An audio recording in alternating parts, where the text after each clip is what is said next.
कुल मिलाकर ये जो संविधान ने व्यवस्था दी है और संविधान में जो प्रावधान किया गया है कि सामाजिक और शैक्षणिक दृष्टिकोण से पिछड़े वर्गों के लिए विशेष इंतजाम किया जा सकता है, ये जो व्यवस्था की गई है, और संविधान ने जो अनुसूचित जाति की सूची बनाई पिछड़े वर्गों के अंदर से, और अनुसूचित जनजाति की, ट्राइबल्स जिन्हें आदिवासी भी कहते हैं, इन लोगों के आरक्षण का प्रावधान कर दिया आबादी के अनुपात में।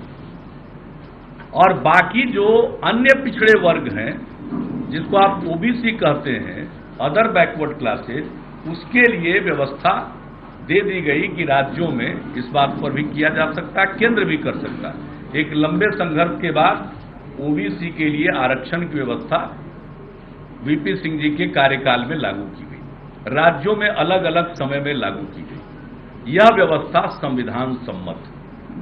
भागवत जी का विचार है कि सब तरह की व्यवस्था ठीक नहीं है, एक कमेटी बना दो, वही तय कर दे किसको मिले आरक्षण और कब तक मिले आरक्षण। तो यह बहुत ही खतरनाक विचार है, इसको स्वीकार नहीं किया जा सकता है।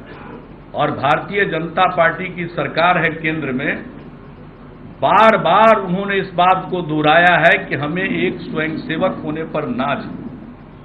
तो जो आरएसएस का विचार है वो अंतिम है। ये बोले कुछ भी,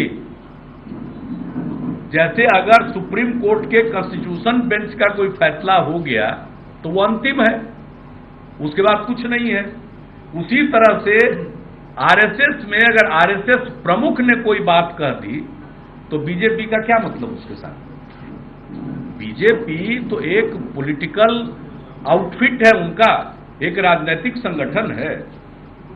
आरएसएस की पहल पर ही जनसंघ की स्थापना की गई, जो कालांतर में आज बीजेपी के नाम से, भारतीय जनता पार्टी के नाम से चल रही है। और सभी प्रचारक और स्वयंसेवक सर्वोच्च पदों पर विराजमान है और इनको नाज है। अभी 3 दिन का शिविर चला, सबने अपनी हाजिरी दी लगाई वहां। और जो अगर भागवत जी कह दिए उससे अलग कोई विचार है, इनका कोई मंत्री केंद्र में या कोई नेता कुछ कह देता है, उसकी कोई वक़्त नहीं, उसकी कोई कीमत नहीं। मतलब है तो आरएसएस का, और आरएसएस चीफ सरसंघ चालक ने जब कह दिया तो उसके बाद कुछ बचता नहीं है।